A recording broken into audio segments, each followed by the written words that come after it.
మా తలంపులను మా గమనములను చెరపట్టి ప్రతి విధమైన మీరే ప్రభా చెరబట్టి నీ ఆధీనములో మీరుంచుకొని మీరు మాతో మాట్లాడుతురండి.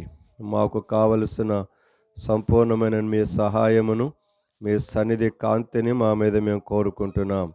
దయగల ప్రభ రాగలిగిన వారిని బట్టి నీకు స్తోత్రాలు.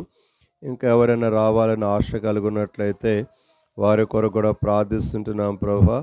దూరములో నుండి దగ్గరలో నుండి నీ వాక్యమును ఆలకించుచున్న ప్రతి ఒక్కరి కొరకు కూడా ప్రార్థన చేసుకుంటున్నాం ప్రభా. మీరే సంధిస్తూ రండి, దర్శిస్తూ రండి. నీ విలువైన నీ యొక్క కార్యాల కొరకు, నీ ఉద్దేశాల కొరకు ప్రార్థన చేసుకుంటున్నాం ప్రభా. మీ నామమునకు మహిమ, ఘనత, ప్రభావములను మీరే పొందుకొని వస్తుందిగా ప్రార్థన చేసుకుంటున్నాం.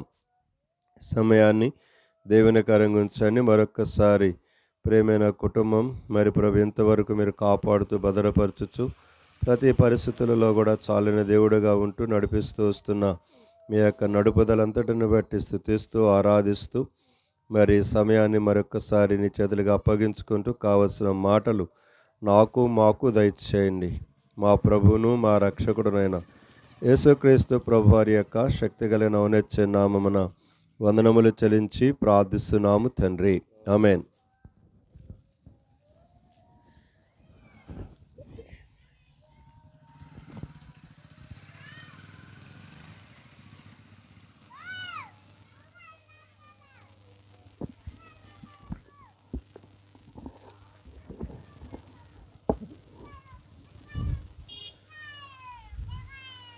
ప్రేమైన సంఘమా, ఈ యొక్క సమయంలో దేవుడు మనకిచ్చినటువంటి యొక్క చక్కని సమయాన్ని బట్టి దేవునికి వందనాలు చెల్లిస్తుంటున్నాను.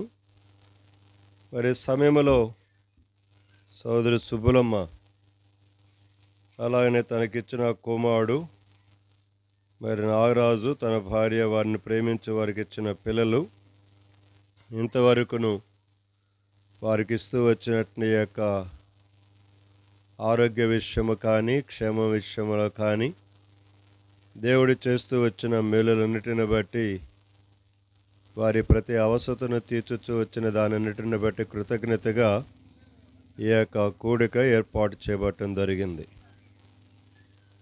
దేవుని సన్నిధిలో ఆయన మన పక్షంగా ఎన్నెన్నో కార్యాలు చేస్తూ ఉన్నాడు, చేశాడు, చేస్తూ ఉన్నాడు, చేయాలని ఆశిస్తూ ఉన్నాడు. ఆయన లేకుండా మానవులమైన మనము లేము. సృష్టికర్త అయిన దేవుడి తర్వాతనే మన జీవితాలు. మన సంపాదన కానీ, మన యొక్క నిర్మించుకునే విషయాలు కానీ, కొనుక్కునే విషయాలు కానీ, ఇవన్నీ కూడా ఆయన తన కృపచేత మనకు అనుగ్రహిస్తూ మన ప్రతి పరిస్థితులలో చాలిన దేవుడిగా ఉంటూ నడిపిస్తూ వచ్చిన దేవుని యొక్క ప్రేమ అంతే. మనమేదో మంచివాళ్ళమని మన పక్షంగా కార్యాలు చేయట్లేదు. ఆయన మంచివారి మీదను చెడ్డవారి మీదను, సో నీతిమంతుల మీదను అనీతిమంతుల మీదను అందరి మీద కూడా తన యొక్క కృప కనుపరుచుచూ ఉన్నాడు. ఆ యొక్క కృపను మనమేం చేస్తున్నామంటే మనకిష్టమైనట్టు యొక్క వాటి కొరకే ఉపయోగించుకుంటూ దేవుడిని కానీ, దేవుని యొక్క సన్నిధిని కానీ ఏమాత్రమే కానీ ప్రేమించడానికి ఇష్టపడం. మా నారాజు ఎక్కడ కూర్చున్నాడో, వాళ్ళ కొడుకు ఎక్కడ కూర్చున్నాడో మాకు తెలియదు. మా నారాజుని ఎప్పుడన్నా అడుగు, ఇదిగో వస్తున్నానన్నాడు. మరి ఎక్కడ కూర్చున్నాడు మా నారాజయ్య, మా ఆదిత్య ఎక్కడ కూర్చున్నారో మరి తెలియదు. ఏ బజార్లోనో ఏ బండ్ల దగ్గర కూర్చొని ఉంటారు కదా. ఇందా ఇక్కడ ఉన్నప్పుడే చెప్పా, ఎటుపోయి దాక్కున్నాడు మరి. ఎట్ల మీద కూర్చున్నాయా, ఎక్కడ కూర్చోకుండా నిన్నెవరన్నారు? అక్కడ మీరు అక్కడ నెట్టేశారు. అక్కడికి ఇటు రాయా, ఇటురా. ఏ అంత నామోషన్ అట్ట? సిగ్గుపడాల్సిన దేనికంటే తాగటానికి, తందనాలాడటానికి, ఎగరటానికి సిగ్గుపడాలి. వీటికి సిగ్గుపడకూడదు. ఇక్కడ సిగ్గుపడ్డావు అనుకో శాశ్వతంగా సిగ్గుపడతావు, అది చెప్తుంది. అప్పుడే ఏమవ్వాల, మనుషుని యొక్క చనిపోయిన తర్వాత మనుషుని యొక్క ప్రారంభం అవుద్ది. ఇప్పుడు దాకా ఏం కాదు. ఇటు తిరిగి కూర్చో. ఏంది అటు తిరిగి కూర్చున్నా?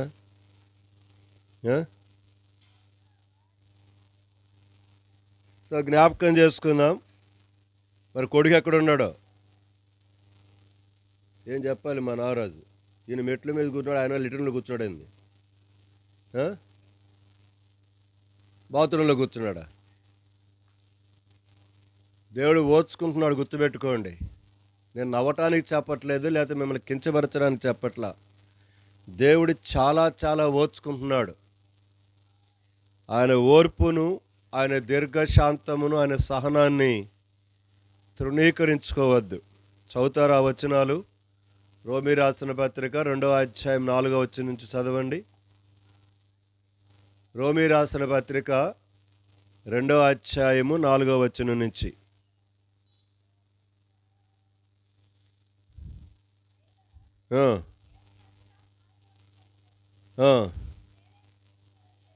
ఎరుగక గమనించాలి, అక్కడ దేవుని యొక్క అనుగ్రహం కాదంట, అనుగ్రహ ఐశ్వర్యం. అర్థమవుతుందా? దేవుని యొక్క అనుగ్రహం అనేది ఒక ఐశ్వర్యముగా దేవుడు నీకు ఇస్తున్నాడు. దేవుడు ఇంకా ఓర్చుకుంటూ తన యొక్క కృపను, కనికరమును, తన అనుగ్రహాన్ని, తన మంచితనాన్ని చూపిస్తున్నాడు. అది ఒక ఐశ్వర్యంగా నీకు ఇస్తున్నాడు. దేవుని యొక్క అనుగ్రహ ఐశ్వర్యమును. రెండోది ఏంటంట? దేవుని యొక్క సహనాన్ని. ఏంటంట? దేవుని యొక్క దీర్ఘశాంతం. మూడోది గుర్తుపెట్టుకోండి. అనుగ్రహ ఐశ్వర్యం, ఆయన యొక్క సహనము, ఆయన దీర్ఘశాంతమును తృణీకరించుదువా అన్నాడు. గుర్తుపెట్టుకోండి. ఒళ్ళు కాస్త దగ్గర పెట్టుకొని బతకటం నేర్చుకోండి. తిని తాగి కొట్టుకొని సస్తున్నారు జనాలు.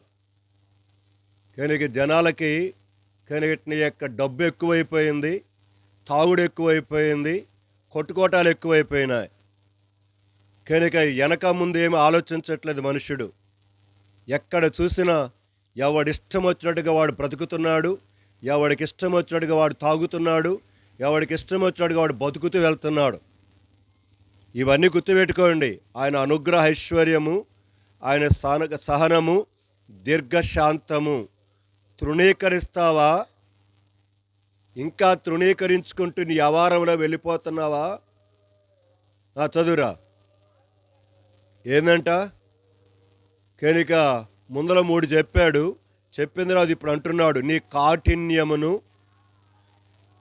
రెండవది, మార్పు పొందని నీ హృదయమును. చాలు.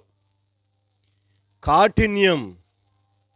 ఎంత కఠినమైపోతున్నారంటే, నా డబ్బులు నా ఇష్టం రా, నువ్వెవడవరా మాట్లాడేది? నా ఒళ్ళురా, నా ఇష్టం రా, నువ్వెవడవరా మాట్లాడేది? బైబిల్లో రాయబడిన మాట, కొవ్వు పట్టిందంట ఒక్కొక్కడికి, మదం పట్టిందని రాయబడింది వాక్యములో. క్రొవ్వు పట్టి యెషూరుని ఏం చేశాడంట? కాలు జాడించాడంట కఠినుడై. అప్పుడు ఏం కాలా? కనుక చాలా ఉంది, యుగ యుగాలు పనిష్మెంట్. అందుకని ఆ భయంకరమైన నిత్యమైన యొక్క పరిస్థితులలోకి వెళ్లకుండా ఉండటానికి ఇంకా కఠినంగానే ఉంటావా? మార్పు పొందకుండానే ఉంటావా? చదువురా. ఏందంట? కనుక కఠినమైన యొక్క మనసు పెట్టుకొని మార్పు చెందటానికి ఇష్టపడకుండా రాయబడుతున్న మాట, ఉగ్రత దినమునందు, అనగా దేవుని యొక్క న్యాయమైన తీర్పు బయలుపరచబడు దినమందు, ఎవడో కాదు, ఎవరో కాదు, నీకు నీవే, నాకు నేనే ఆ తీర్పు దినములో ఉగ్రతను సమకూర్చుకోబోతున్నావు. నువ్వు ఎంతగా తింటున్నావో, తాగుతున్నావో, సిగరెట్లు, బీడీలు, సొట్టలు, బ్రాందీలు, విస్కీలు, కనుక రమ్ములు, సారాయిలు, కల్లులు, ఎన్ని దొరికితేనే తాగుతున్నావో, దిగమింగుతున్నావో, పాన్పరాకులు, ఖైనీలు, గుట్కాలన్నీ గుర్తుపెట్టుకోండి. ఎవరో కాదు, నీకు నీవే ఉగ్రతను ఏం చేస్తున్నావు? సమకూర్చుకుంటున్నావు.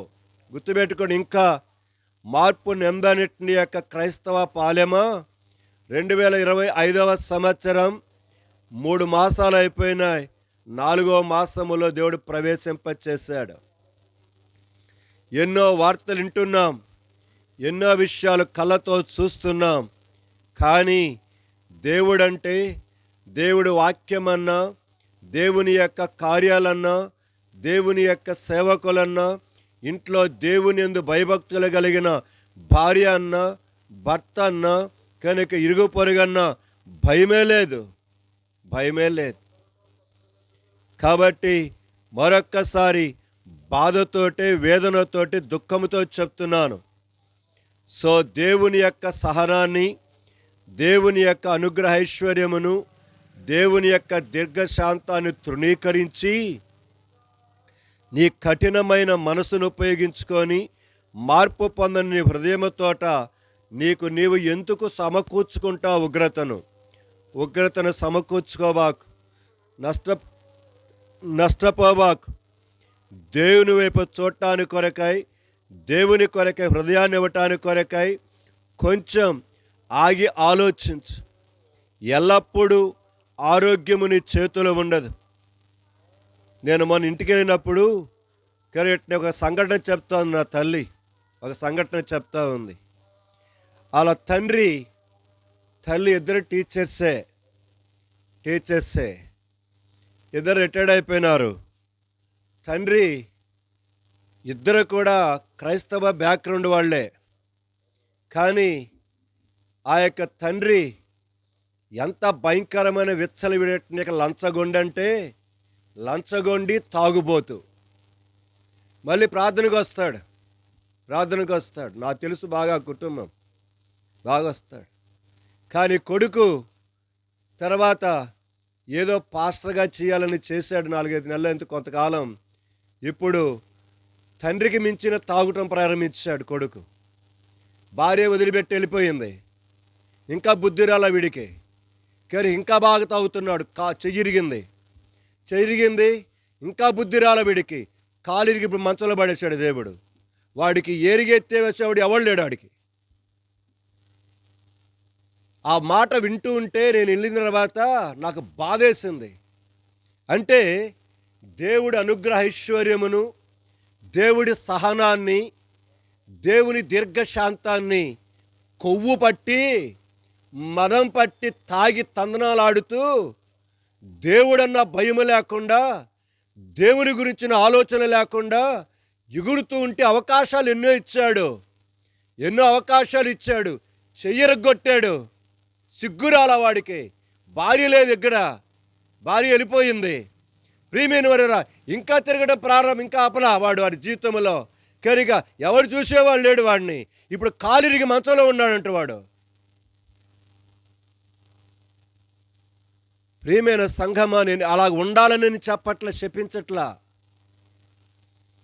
దేవుని దీర్ఘశాంతాన్ని, దేవుని సహనాన్ని, దేవుని మంచితనాన్ని లెక్క చేసుకోకుండా పోతావంటే దేవుడు కాళ్ళు ఎరగొడుతుంటాడు. బుద్ధి రాదు చాలాలకి. ఇంకా కొట్టుకుంటానే ఉంటారు, ఇంకా తగలబెడుతూనే ఉంటారు. సిగ్గు రాదు మనుషులకి.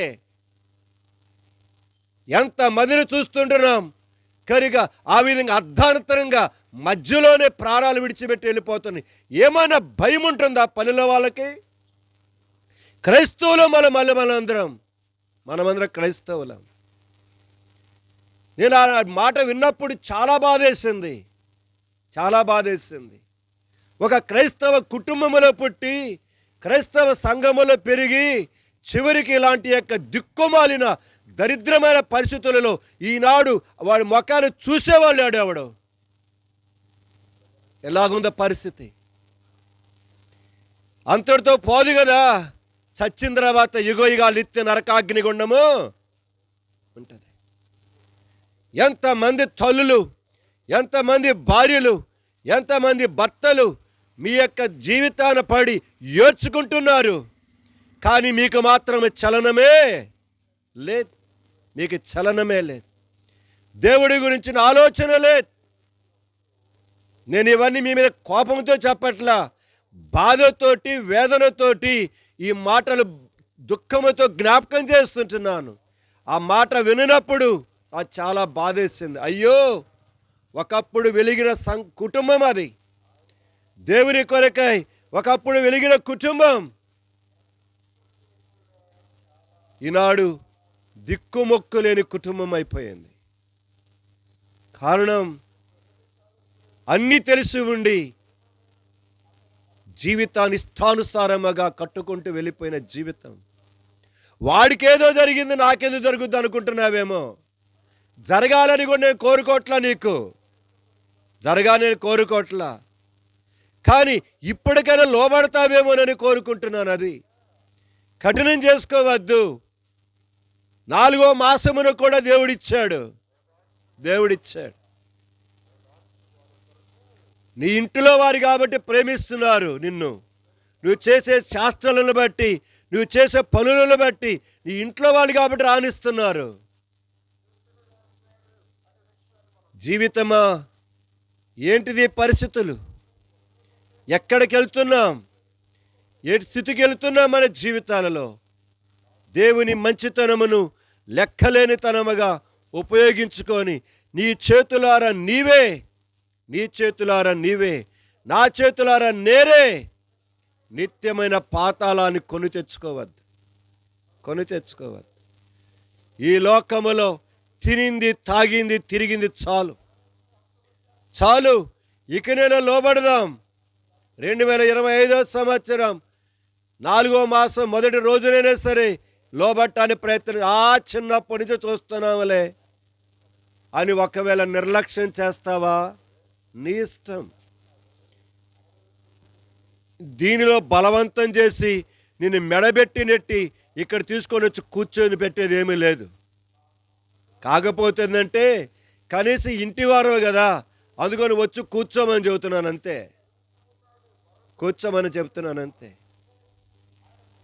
దేవుని యొక్క సంఘమా, దేవుని యొక్క బిడలారా, జ్ఞాపకం చేసుకుందాం. ఇష్టానుసారంగా ప్రవర్తించడానికి ఇక జీవించిన జీవితం చాలు. భర్తకు తెలియకుండా భార్యలు, భార్యకు తెలియకుండా భర్తలు విచ్చలవిడిగా బతుకుతున్నారు. పల్లెలో నేను చూస్తున్నాను, కొంతమందిని చూస్తున్నాను. ప్రియమైన వారేరా, మీ విచ్చలవిడమైన జీవితానికి ఇకనైనా స్వస్తి పలికితే మీ జీవితాలు బాగుపడతాయి. లేకపోతే మీరు పోతారు, మీ కుటుంబాలు పోతాయి. జీవితాన్ని క్రమపరుచుకొని, చక్కపరుచుకొని ఇకనైనా దేవుని యొక్క ప్రేమకు లోబడి జీవితాన్ని సరిచేసుకుందాం. నువ్వు ఏమి మేడలు కట్టుకుంటున్నావా, ఎన్ని పొలాలు కొంటున్నావా, ఎన్ని లక్షల రూపాయలు వెనకాలేస్తున్నావా, ఎన్ని సవర్ల బంగారం కొంటున్నావా, ఎన్ని రకాల బళ్ళు కొంటున్నావా, ఇది ఏమాత్రం లెక్కలోకి రాదు. గుర్తుపెట్టుకో. ఉదయం పూట ఒక దైవజనుడు వర్తమానం వింటూ ఉన్నప్పుడు దానిలో ఒక మాట మాట్లాడుతూ వచ్చాడు సేవకుడు. నువ్వు కోట్ల రూపాయలు కలిగి చక్కని యొక్క బిల్డింగులు కట్టుకొని జీవిత యాత్రలో ఎంతో చక్కని సుఖమైన జీవితాన్ని కలిగి ఉండి, ఆ విధముగా నీ ఇంట్లో నీ భర్త, నీ కొడుకు, నీ కలిగిన వారందరూ తాగి తంద్రాలాడే వాళ్ళైతే నీ బిల్డింగులు దేనికే అన్నాడు, నీ కార్లు దేనికే అన్నాడు, నీ వాహనాలు దేనికే అన్నాడు. అందుకనే ముందుగా నువ్వు కట్టాల్సింది బిల్డింగులు కాదు, నువ్వు కట్టాల్సింది, కొనుక్కోవాల్సింది బంగారం నగరం కాదు, నువ్వు సంపాదించాల్సింది పొలముల ఆస్తులు కాదు. మొట్టమొదటిగా నీ ఇంటిని కట్టు అంటున్నాడు. ఇంటంటే ఇల్లు కాదు.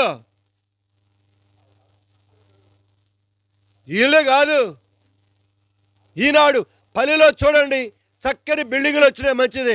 కానీ ఏ ఇంట్లో అన్నా నీకు నెమ్మది ఉందా చెప్పండి? ఏ ఇంట్లో నీకు నెమ్మది ఉందా? కనుక నీ ఇంటి కోసమై, నీ యొక్క వస్తువుల కోసమై నువ్వు తిప్పబడినట్టుగా కనీసం నీ బిడ్డల కొరకై, మార్పు చెందడం కొరకై ఎప్పుడు నీ ఏడ్చావని అడుగుతున్నా. నీ ఇంటిని కట్టుకో, నీ కుటుంబాన్ని కట్టుకో, నీ బిడ్డలను కట్టుకో, నీ భర్తని, నీ భార్యని కట్టుకోవడం నేర్చుకోండి ముందలా. ఇవి కట్టుకోకుండా అద్భుతమైన కట్టుకొని ఏం ప్రయోజనం?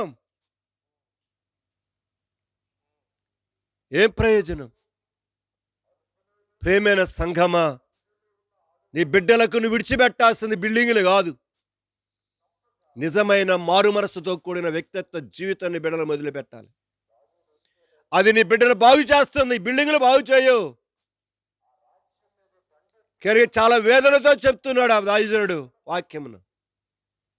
చుట్టూ దాదాపుగా కనుక ఈ 300, 400 మంది యవనస్తులు కూర్చొని ఉన్నారు. ప్రియమైన సంఘమా, ప్రియమైన కుటుంబమా, జ్ఞాపకం చేసుకుంటున్నాను. దేవుని సన్నిధిలో దేవుడు మన కొరకు ఇంకా ఇంకా అవకాశాలు ఇస్తున్నాడు. లోబడదాం, లోబడదాం. కఠినం చేసుకొని వెళ్ళిపోవద్దు. మార్పు నొందకుండా వెళ్ళిపోవద్దు. తర్వాత చూద్దామని అనుకోవాకు. తర్వాత చూసే దిక్కులు చూడాల్సిందే. నువ్వు చూసేది ఇంకేముండదు.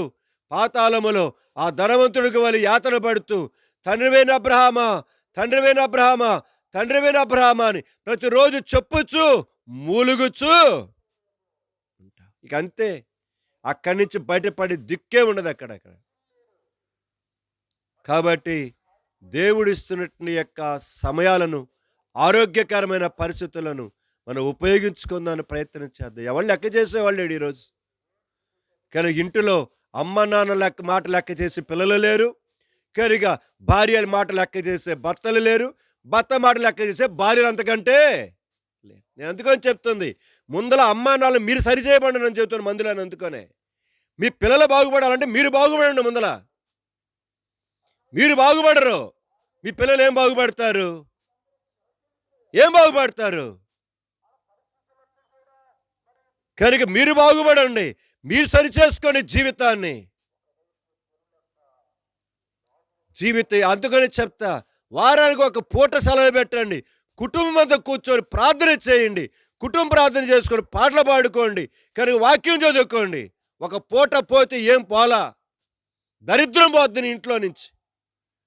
కుటుంబ ప్రార్థనలు ఉండవు, ప్రార్థనలు ఉండవు, బైబిల్ చదువుకోవడం ఉండదు, ఏముండదు. వారానికి ఒక పూట చేయలేవా? నువ్వు సంపాదించి ఎవరికి పెడుతున్నావు? కనుక ఆ తాగుడు పెడుతున్నావు, నువ్వు ఆ జూదానికి పెడుతున్నావు, ఆ పాల్పలక్కలు పెడుతున్నావు, ఆ వ్యభిచార కార్యాలు పెడుతున్నావు నీ జీవితంలో. ఒక పూట దేవుని కొరకే సమయం ఇచ్చి కనుక ఒక పూట మధ్యాహ్నకాల పని నుంచి ముగించుకొని వచ్చి కుటుంబంగా కూర్చోండి. ఇప్పుడు ఆడకపోతే శాశ్వతంగా ఆడవలసి వస్తుంది. అది చెప్తున్నాను నేను. దేవుని రాకడ సమీపంగా ఉంది. మీకేం అర్థం కావట్లా? నేను చెప్తుంటేనే కొన్ని మాసాల నుంచి, కొన్ని సంవత్సరాల నుంచి అకస్మాత్తుగా కనుక ప్రతి దాని విలువ భయంకరంగా పెరబోతున్నది. వారం 10 రోజులు, 2 వారాలలో భయంకరమైన యుద్ధం జరగడానికి కొరకు రెడీగా ఉంది. పర్షియన్ గల్ఫ్లో, ఎర్ర సముద్రం దగ్గర పరిస్థితులు ఎటు నుంచి ఎటు తిరగబోతుందో పరిస్థితులు తెలియదు. ఒక్కసారిగా కనుక పెట్రోలు 300 రూపాయల పైన నువ్వు ఆశ్చర్యపోవాల్సిన పని లేదు. రేటు సంగతి చెప్తున్నాను. ఎందుకంటే భారతదేశానికి ఆయిల్ వచ్చేది ఆ మార్గంలో నుంచే, అటు నుంచే, ఆ గల్ఫ్ నుంచే రావాలి. ఇప్పుడు ప్రస్తుతం అక్కడ యుద్ధ వాతావరణం అంటే కొన్ని వందల వేల షిప్స్, క్రూడ్ ఆయిల్ షిప్స్ అక్కడ ఆగిపోయినాయి. ప్రేమైన వారు భయపెట్టడానికి చెప్పట్లా, ఉన్న విషయం చెప్తున్నాను మీకు నేను. ఒక్కసారి పెట్రోల్ రేటు, డీజిల్ రేటు పెరిగిందంటే ప్రతిదీ ఏమైపోతాయి? ఆకాశానికి అంటుతాయి.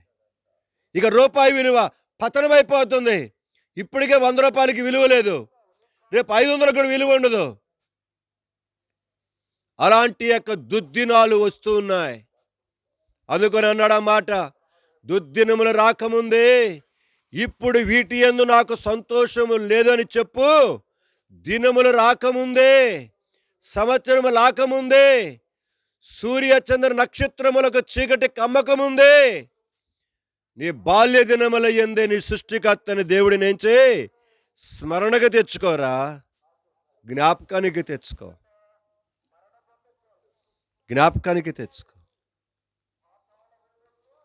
ఈ రాత్రి దేవుని సన్నిధిలో మా నారాజా మెట్ల మీద కూర్చోబోతే ఇది వచ్చేది కాదు ఈ బోధ. నేను డైరెక్ట్గా మెసేజ్లకు వెళ్దాం అనుకున్నా. ఈరోజు నాకు కూడా కనబట్టలేదు. ఇక పని ఎక్కడ మెట్టు మీద ఇట్లా చూస్తూ కనబడుతున్నాడు. అక్కడ ఆడు కూర్చున్నాడు. ఎందుకు పోయి సైతాన్ గాడు కూర్చుంటాడే ఏడా? మూల. మీరు జ్ఞాపకం చేసుకుందాం, సహాయం చేయమని దేవుని సన్నిధిలో ప్రార్థన చేసుకుందాం. నేను నా భాగం చదువుతున్నప్పుడు 2 వచనాలు మీ మధ్యకు తీసుకురావాలని ఆశిస్తుంటున్నాను. ప్రస్తుతం ప్రపంచం యొక్క పరిస్థితిని గురించి జ్ఞాపకం చేయబడుతూ వచ్చిన వచనాలు. మొదటిది యెషయా గ్రంథం 58వ అధ్యాయము మొదటి 2 వచనాలు చదువుకుందాం. యెషయా గ్రంథము 58వ అధ్యాయం మొదటి 2 వచనాలు చదువుకుందాం. అధిపతులారా, మీరు నీతిని అనుసరించి మాట్లాడుతున్నది నిజమా? నరులారా, మీరు న్యాయం చదువుదామంటే నేను చదువుదానని కాదు అర్థం. వినబడుతుందా? చెవులు గలవాడు లేకపోతే అందరికీ చెవుడు వచ్చును గాక. అది నోరు పడిపోవును గాక. నవ్వుకోవడానికి కాదు చెప్తుంది. సిగ్గుచారం ఉంటే చదవండి. అది బైబిల్ తీసి చదవండి. చదువుదామని చెప్పాను కదా నేను. చదువుదాం. అధిపతులారా, మీరు నీతిని అనుసరించి మాట్లాడేదన్నది నిజమా? నరుల 58 నేను చెప్పింది. 58, 1, 2. యెషయా కదా కీర్తన. అయితే క్షమించండి అయితే. అబ్బా, మొత్తం నాది తప్పు కనుక్కున్నారండి. విశ్వాసులు భలే కనబడతారు. అర్థమైందా? చావుకుడు ఎన్నెన్నో చేయని, ఒక తప్పు ఉంటే మాత్రం మొత్తం టామ్ అయిపోద్ది. మీరు ఎన్నెన్నో చేయనండి. ఏమండి, యెషయా 40 సంవత్సరాలు ఓచుకున్నాడుగా. ఒక్క మాట అంటే ఏం చేశాడు? అర్థమైందని చెప్తున్న మాట. సేవకుడు ఒక్క మాట అంటే చాలు. మీరు ఎన్ని చేసినా కూడా ఏమిటేమంటాడు? వాళ్ళు వంకరలేని జనం అన్నాడు. వాళ్ళు ఏందంట? వంకరలేని జనం. ఈయన వంకరలేనాడు అసలు. ఈయన ఒక్క మాట అందుకు వంకరాడిపోయాడు. సరే చదువుదాం, ఎందుకు రండి. 58 కీర్తన గ్రంథం మొదటి 2 వచనాలు. అధిపతులారా, మీరు నీతిని అనుసరించి మాట్లాడరన్నది నిజమా? నరులారా, మీరు న్యాయమును బట్టి తీర్పు తీర్చుదురా? లేదే, మీరు హృదయపూర్వకముగా చెడుతనము జరిగించుచున్నారు. దేశమందు మీ చేతి బలాత్కారము తూచి చెల్లించుచున్నారు. నేను దాదాపుగా 54వ అధ్యాయం నుంచి చదువుకున్నాను ఈరోజు. 59వ అధ్యాయం దాకా చదువుకుంటూ వచ్చి 58 చదువుకున్నాను. 58వ అధ్యాయం వరకు చదువుకుంటున్న తర్వాత వర్తమానం కొరకు ఎదుక్కుంటున్నాను. దేవుని వర్తమానం కొరకై వెతుక్కుంటున్నాను. సో చదువుతున్నప్పుడు ప్రస్తుతము దేశంలో, యావత్ ప్రపంచంలో జరుగుతున్న కొన్ని పరిస్థితులు ఆ అధ్యాయాలలో నాకు జ్ఞాపకం చేయబడుతూ వచ్చాయి. చదువుతున్నాను చూడండి. మొదటిది 54వ అధ్యాయము. 54వ అధ్యాయము మొదటి వచనం నుంచి ఇక్కడ నేను చదువుతున్నాను 3వ వచనం దాకా. ప్రస్తుత పరిస్థితి ఎట్లా ఉందో ఇక్కడ కళ్ళ కట్టినట్టుగా చెప్తున్నాడు. దేవా, నీ నామమును బట్టి నన్ను రక్షింపుము, నీ పరాక్రమమును బట్టి నాకు న్యాయము తీర్చుము. దేవా, నా ప్రార్థన ఆలకించుము, నా నోటి మాటలు చెవినబెట్టుము. గమనించాలి ఇప్పుడు 3వ వచనం. అన్యులు నా మీదకి లేచి ఉన్నారు, బలాఢ్యులు నా ప్రాణమ తీయ చూచుచున్నారు. వారు తమ ఎదుట దేవుని ఉంచుకున్నవారు. ఈరోజు క్రైస్తవుడి మీద, విశ్వాసం మీద జరుగుతున్నట్టుగా పరిస్థితులు ఇదే. అన్యజనులు లేస్తా ఉన్నారు. బలాఢ్యులు, అధికారము కలిగిన వారు, శక్తి సామర్థ్యములు కలిగిన వారు ప్రాణము తీయ చూచుచూ ఉన్నారు. 3వది అంటున్నాడు, ఆ యొక్క అన్యులు, ఆ బలాఢ్యులు ప్రాణము తీర్చుచువారు, వారు తమ ఎదుట దేవుని ఉంచుకున్నవారు కారు. అవును, అది వాస్తవం. ఈనాటి పరిస్థితి అదే. కాబట్టి అట్టి భయంకరమైన దినాలలో ఉన్నాం. ఆ తర్వాత 55వ అధ్యాయం 2వ వచనం నుంచి చదువుతున్నాను. 55వ అధ్యాయం 2వ వచనం నుంచి. నా మనవి ఆలకించి నాకు ఉత్తరమిమ్ము. శత్రువుల శబ్దమును బట్టి, దుష్టుల బలాత్కారమును బట్టి నేను చింతాక్రాంతుడనై విశ్రాంతి లేక మూలుగుచున్నాను. వారు నా మీద దోషములు మోపుచున్నారు, ఆగ్రహము గలవారే నన్ను. సో ప్రస్తుతం జరుగుతున్న పరిస్థితి అదే. గమనించాల పదాలు. శత్రువుల శబ్దమును బట్టి, దుష్టుల బలాత్కారమును బట్టి నేను చింతాక్రాంతుడనై విశ్రాంతి లేక మూలుగుచున్నాను. వారు నా మీద ఏం చేస్తున్నారు? దోషములు మోపుచున్నారు, ఆగ్రహము గలవారై నన్ను ఏం చేస్తున్నారు?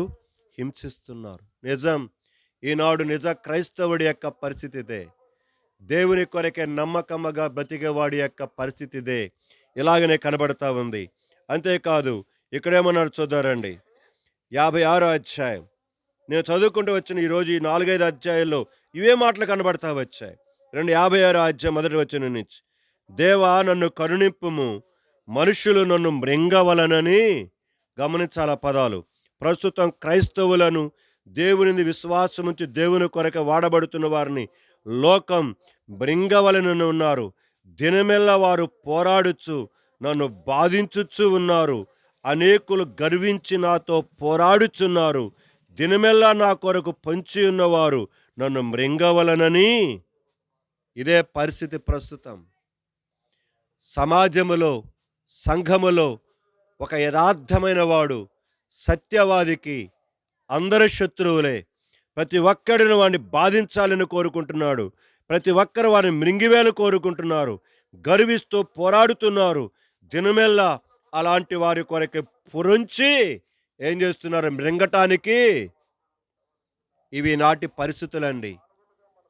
కనుక కళ్ళకు కట్టినట్టుగా ప్రస్తుత యొక్క పరిస్థితులను నా జ్ఞాపకం చేస్తూ వచ్చాడు. కనుక ఇప్పుడు 57 అధ్యాయంలోకి వచ్చేసరికి అన్నాడు. 57 అధ్యాయం మొదటి వచనం. నన్ను కరుణింపుము దేవా, నన్ను కరుణింపుము. నేను నీ శరణుజొచ్చి ఉన్నాను. ఈ ఆపదలు తొలగిపో వరకు నీ రెక్కల నీడను శరణుజొచ్చి ఉన్నాను. తర్వాత అంటాడు 4వ వచనం.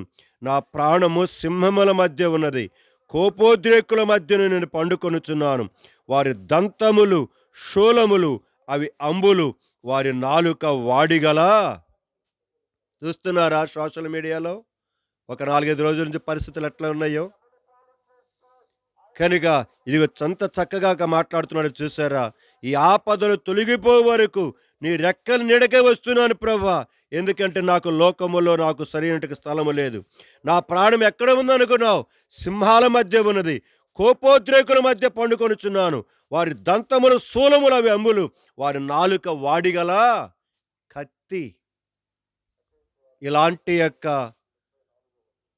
ప్రజల మధ్యలో, ఇలాంటి యొక్క పరిస్థితుల మధ్యలో ఈనాడు ఒక నిజ క్రైస్తవుడు వెళ్ళవలసినటువంటి యొక్క దుస్థితి ఏర్పడింది.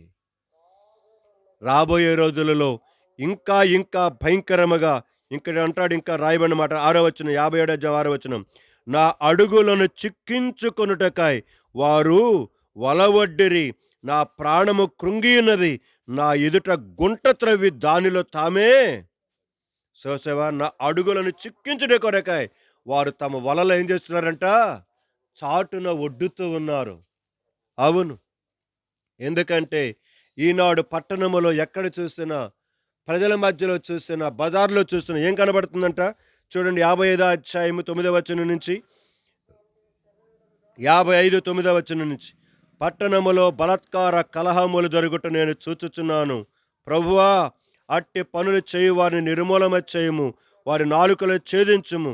రాత్రింబగళ్ళు వారు పట్టణపు ప్రాకారముల మీద తిరుగుచున్నారు. పాపమును చెడుతనమును దానిలో జరుగుచున్నవి, దాని మధ్యను నాశన క్రియలు జరుగుతున్నవి. వంచనయు కపటమును దాని అంగడి వీధులలో. బా, అసలు ఈరోజు నేను మధ్యాహ్నం పూట భాగాలు చదువుకుంటున్నప్పుడు ప్రభువా ఎంత ఖచ్చితముగా వాక్యంలో రాయించవా అన్నాడే అని నేను దేవుని స్తుతిస్తూ వచ్చాను. ఈనాటి పరిస్థితిని ఎంత ఖచ్చితంగా నువ్వు రాయిస్తూ వచ్చావు ప్రభువా. అవును, దేవుడు అలాంటి యొక్క దినములలో మనల్ని ఏం చేశాడు? ఉంచాడు. ఎందుకు ఉంచాడు? అవన్నీ చూడటానికా?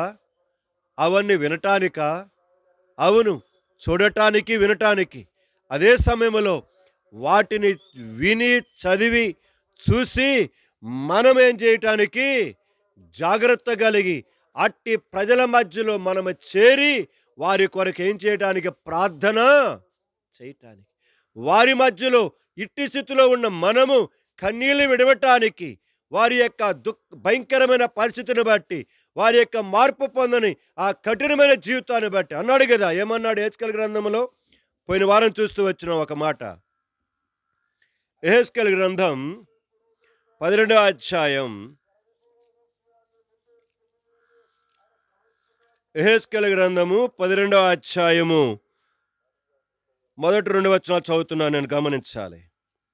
మరి యెహోవా వాక్కు నాకు ప్రత్యక్షమై ఇలాగు సెలవిచ్చును, నరపుత్రుడా, తిరుగుబాటు చేయు వారి మధ్య నీవు నివసించుచున్నావు. వారు ఎలాంటి వారు తెలుసా? వారు ద్రోహులయుండి చూచు కన్నులు కలిగియు చూడక ఉన్నారు, విను చెవులు కలిగియు వినకయు. దేవుడు వారి మధ్యలో, ఓ నరపుత్రుడా, నేను నిన్ను పెట్టా అక్కడ, నిన్ను అక్కడ పెట్టా. ఎందుకు? చూడటానికి కొరకు కాదు, సోద్యం చూడటానికి కొరకు కాదు, వాళ్ళ గురించి తిట్టడానికి కొరకు కాదు, అవమానపరచడానికి కొరకు కాదు. నరపుత్రుడా, నేను వారి మధ్యలో నిన్ను ఒక కావలివానిగా పెట్టానురా. ఈ రాత్రికాల సమయంలో ఈ యొక్క కుటుంబ ప్రార్థన సందర్భముగా క్రైస్తవులారా మేల్కొందాం, క్రైస్తవులారా మేల్కొందాం. మనం అనుకునేటువంటి యొక్క చక్కని రోజులు ఇక రానే రావు.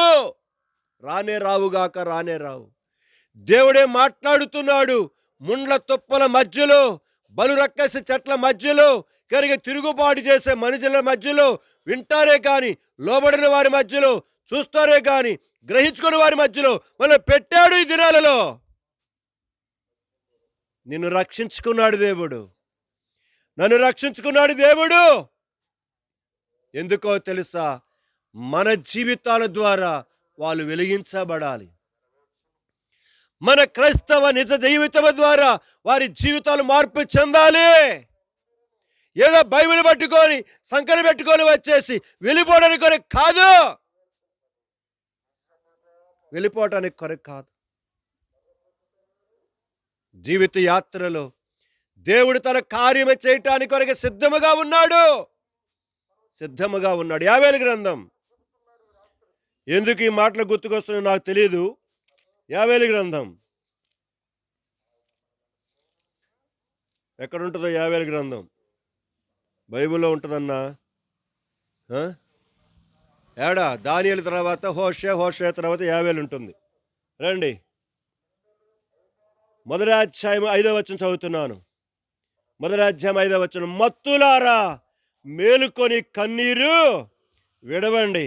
8వ వచనం, పెనిమిటిపోయిన యవనరాలు గోనె పట్ట కట్టుకొని అంగలార్చున్నట్లు నీవు అంగలార్చుము. అంతేకాదు, కనుక అదే అధ్యాయం 13వ వచనం, యాజకులారా గోనె కట్ట కట్టుకొని అంగలార్చుడి, బలిపీఠం మధ్య పరిచయం చేయువారులారా రోదనం చేయుడి. కనుక తర్వాతకు వచ్చిన తర్వాత చదువుదాం రండి. 14వ వచనం, ఉపవాస దినము ప్రతిష్ఠించుడి, వ్రత దినము ఏర్పరచుడి, యెహోవాను బతిమాలుకొనుడు కొరకై పెద్దలను దేశములోని జనులందరినీ మీ దేవుని యెహోవా మందిరమునకు సమకూర్చుడి. ఆహా, యెహోవా దినము వచ్చినే, అది ఎంత భయంకరమైన, అది ప్రళయము వలె సర్వశక్తుని యొద్ద నుండి. అధ్యాయం అంతా చదవండి, సిగ్గొస్తుంది, మనకి రోషం వస్తుంది. ప్రళయము వచ్చినట్టుగా వచ్చిందంట. మొన్నే కదా మీరు చూసుంటారు, ఆ బర్మా, మయన్మారు, కనుక థాయిలాండ్లో బిల్డింగులు ఏమైనా అట్లనే కూలిపోయినాయి. సముద్రములో నీరు అలాగ ఉప్పొంగింది, సునామీ వచ్చినట్లుగా, ప్రళయము వచ్చినట్లుగా రాబోతున్నది. దేశం మీదకి, గ్రామాల మీదకి, కుటుంబాల మీదకి, వ్యక్తిగత జీవితాల మీదకి రాబోతున్నది. నిద్ర మేల్కొని దేవుని సన్నిధిలో కూర్చొని ఏడవండి, ప్రిలాపించండి. ఎందుకు? 2 యావేలు గ్రంథమే, ఎందుకు? 2వ అధ్యాయం 21వ వచనం, 21వ వచనం, దేశమా భయపడక సంతోషించి గొంతులు వేయము, యెహోవా గొప్ప కార్యములు. అది భయపడవద్దు, గొప్ప కార్యములు చేయటానికి కొరకే దేవుడు రెడీగా ఉన్నాడు. దేవుడి కార్యములు జరిగించేంత వరకు ప్రలాపిద్దాం, ఉపవాస దినమున ప్రకటిద్దాం, కూడుదాం, చిన్నపిల్లలు, పెద్దవాళ్ళు, యవనస్తులు, వృద్ధులు అందరూ కూడా, యాజకులు, పెద్దలు, సేవకులు అందరూ కూడా కొడదాం. దేనికి? తిని తాగడానికి కాదు, భోజనాలు చేసుకోవడానికి కొరకు కాదు, ఉపవాస ప్రార్థనలు చేయటానికి. ఎందుకంటే ఇప్పుడు చెయ్యకపోతే రాబోయే రోజులలో చేసే స్థితి కూడా లేనే లేదు. కాబట్టి అట్టి దుఃఖకరమైన, బాధాకరమైన దినాలలోనికి, పరిస్థితులు కలిగిన స్థితిలోనికి మనము చేరి వచ్చేసాం. కాబట్టి ఇప్పుడు కీర్తనాకారుడు మాట్లాడుతున్నాడు 58వ అధ్యాయములో ఆ మొదటి 2 వచనములలో ఏమని సంబోధిస్తున్నాడు? మొదటిది అధిపతులారా, రెండోది ఏమన్నాడు? నరులారా. గమనించండి ఆ పదాలు. మొదటిది కనుక అధిపతులారా, రెండోది నరులారా. అధిపతులుగా ఏం చెప్తున్నాడు? మీరు నీతిని అనుసరించి మాటలాడుదురన్నది నిజమా? రెండోది నరులారా, మీరు న్యాయమును బట్టి తీర్పు తీర్చుదురా? అవును. అధిపతుల దగ్గర నుంచి సామాన్యమైన మనుషుడి వరకు ఏమీ లేదు. ఇక రాయబడిన పదాలు గమనించాలి. కనుక నీతి లేదు, న్యాయము లేదు.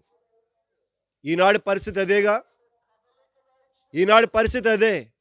పెద్దవాళ్ళ మొదలుకొని చిన్నవాడి వరకు నీతి లేదు, న్యాయము లేదు. వాడు ఏమైతే నీతి అయితే వాడి నీతే నీతి. వాడు ఏమనుకుంటున్నాడో న్యాయము, వాడి న్యాయమే న్యాయం. ఉదయం పూట కనుక ఆ వాక్యం చదువుతూ, ఆ వాక్యం వింటున్నప్పుడు సహోదరితి అయిపోయిన తర్వాత అతని యొక్క రెండో వర్తమానం ఉంది. అది విందామని చూస్తున్నసరికి ఒక తాగుబోతు పోలీసు వాడితో అంటున్నాడు,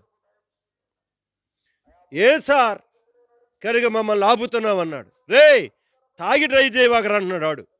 ఎవరు? పోలీసు వాడు. వీడంటున్నాడు కనుక తాగి డ్రైవ్ చేస్తే అడ్డం వచ్చినట్టు కొట్టకుండా ఏం చేస్తాం సార్ అంటున్నాడు వాడు. మేము డ్రైవ్ చేసుకొని పోతుంటే మీరేం చేయాలి? మీరు తప్పుకొని పోవాలి పక్కకి. ఏంటంట? వీడు తాగి వస్తుంటేనంటే ఈడేం చేయాలంట? తప్పుకొని పోవాలంటే, లేకపోతే ఏం చేస్తా గుద్దేస్తారంట అన్నాడు. అంతటి బాగానే ఉంది, బాగుండని ఏమంటున్నాడు తెలుసా? సార్ కనుక తాగుతున్న మమ్మల్ని కాదు సార్ మీరు బంధించాల్సింది, ఆ సారా సాగులు బంధించాడు అంటున్నాడు. మమ్మల్ని పట్టుకుంటున్నారండి, వాళ్ళని పట్టుకోరింది మీరు. నిజమే. వాడు అడిగిన ప్రశ్న దిమ్మ తిరిగింది వీడికి. ఎవడు? ఈ పోలీసు గాడికి. సారా షాపులు లేకపోతే సారే ఉంటుందా? ఏది పలకరిందే, ఇక్కడ కాకపోతే ఇంకో తాడ అంటారేమో. అర్థమైందా? కనుక మమ్మల్ని పట్టుకుంటున్నారండి సార్, సారే అమ్మేవాళ్ళు పట్టుకోండి అని. మూడోది ఏమన్నాడు తెలుసా? సార్ సారే నన్ను పట్టుకున్నావు కదా, నువ్వు ఇంటికి వెళ్ళిన తర్వాత నువ్వు మందేసుకోవా సార్ అన్నాడు. వీడికి మైండ్ పోయి ఏం చేయాలని చెప్పకుండా వెళ్ళిపోతున్నాడు. ఎందుకు? ఈ పోలీసు వాడికో తాగేవాడేగా. వీడు రోడ్డు మీద తాగాడు, ఇంటికి పోయి తాగుతున్నాడు వీడు. వాడు నోరు మూసుకొని ఇంటికి పోయాడు. నేను భలే చేశాడు ఇటు డోకెడికి, నోరు మూపించాడు. ఏం చేశాడు పోలీసు వాడిని? మాకు చలానాలు రాస్తున్నారు, మీకు ఎవరు రాయాలి సార్ అన్నాడు. మీరు పోలీసులు మమ్మల్ని అధికారులు కదా, మరి మీకేం రాయాలి? వీడితో పెట్టుకుంటే ఇంకా గాలి తీసేట్టున్నాడు అనుకొని ఏం చేశాడు వాడే? వెళ్ళిపోయాడు. తాగినాడికి భలే కొత్త మాటలు కదా. మనం అనుకుంటాం వాడికి ఏమీ తెలియదని. అబ్బో భలే మాట్లాడతారు, కవిత్వం, భలే కవిత్వం వస్తుంది వాళ్ళ దగ్గర. ప్రేమైన సంఘమా, నవ్వుకోవటానికి చెప్పట్లా నేను. ఇక్కడ మాట్లాడుతున్నాడు, అధిపతులారా మీరు నీతిని అనుసరించుదన్నది నిజమానా?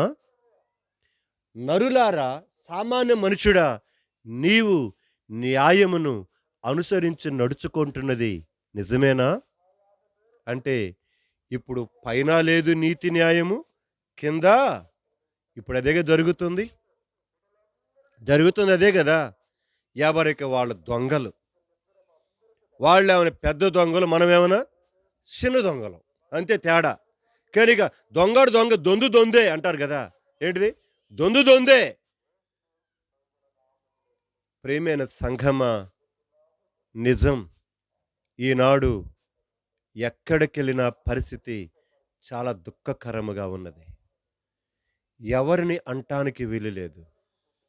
ఎందుకంటే వాడు అనినదే నీతి, వాడు అనినదే న్యాయం. ఇక్కడ కొన్ని వచనాలు మీకు జ్ఞాపకం చేయడానికి ప్రయత్నం చేస్తా. మొదటిదిగా నేను జ్ఞాపకం చేసేది ఏందంటే, దేశములో, ప్రపంచములో, గ్రామాలలో, కుటుంబాలలో, సంఘాలలో, సమాజములో పెద్దవారి దగ్గర నుంచి కింద వారి దాకా ఏమి లేదు, నీతి న్యాయములు లేని లోకములో మనం ప్రస్తుతం ఏం చేస్తున్నాం, బ్రతుకుతున్నాం. రండి కొన్ని వచనాలు జ్ఞాపకం చేస్తాను ఇక్కడ. చదువుతారా? మొదటిదిగా యెషయా గ్రంథము 59 అధ్యాయం 8 వచనం చదవండి. యెషయా గ్రంథం 59 8 వచనం.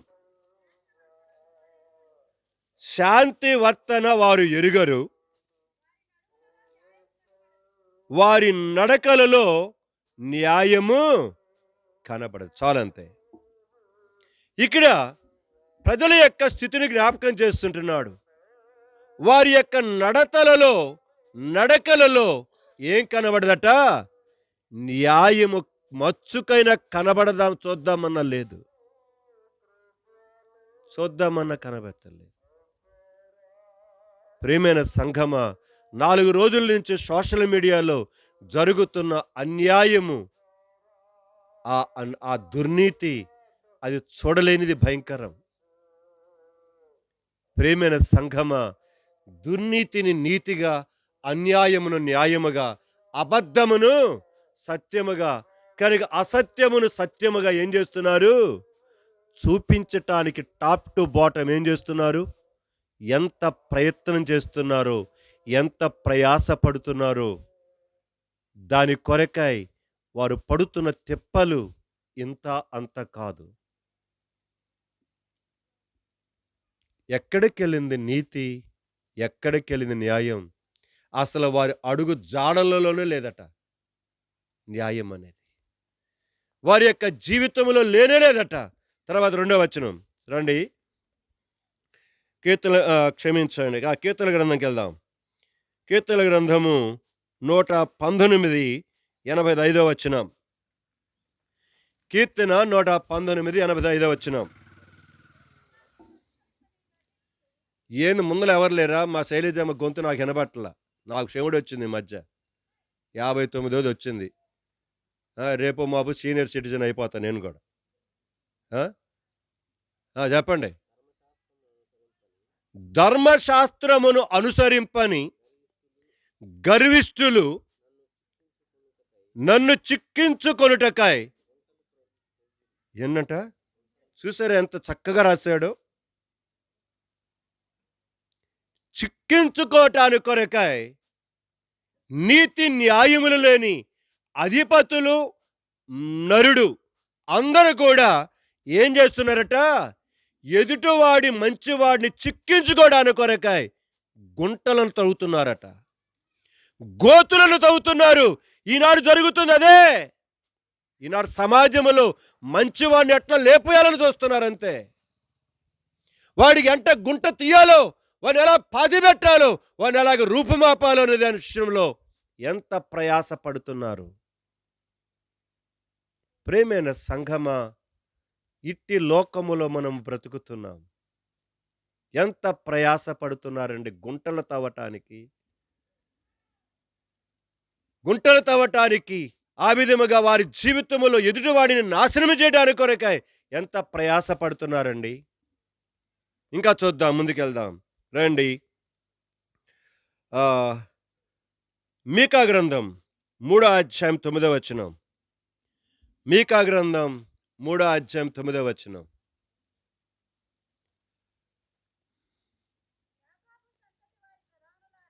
యాకోబు సంతతి యొక్క ప్రధానులారా. ఏందంట? ఇజ్రాయిలు యొక్క మనం చూసాం కదా. ఎక్కడ? 58వ అధ్యాయం 1వ వచనం నుంచి ఇక్కడికి వస్తున్నాం. ఎవరెవరు ఉన్నాయి అక్కడ పేర్లు?